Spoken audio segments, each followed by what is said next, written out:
ఇంట్లో నిలబడదు. లేదు ధాన్యం సమృద్ధిగా ఉంటే ధనం అనేది నిలబడట్లేదు.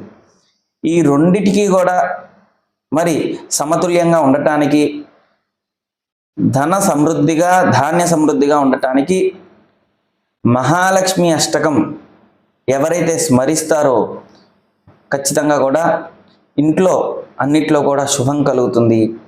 గృహం సమృద్ధిగా కుటుంబ సమేతంగా అందరికీ కూడా ఆయుష్ ఆరోగ్యం ప్రాప్తిస్తుందన్నమాట.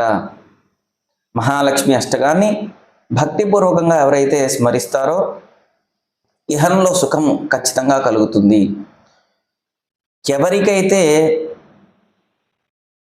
ధనం మీద ఆపేక్షత ఎక్కువగా ఉండి ఎంత కష్టపడినా ధనం సంపాదించలేకపోతుంటే కనుక మహాలక్ష్మీదేవి ఆరాధన చేయండి.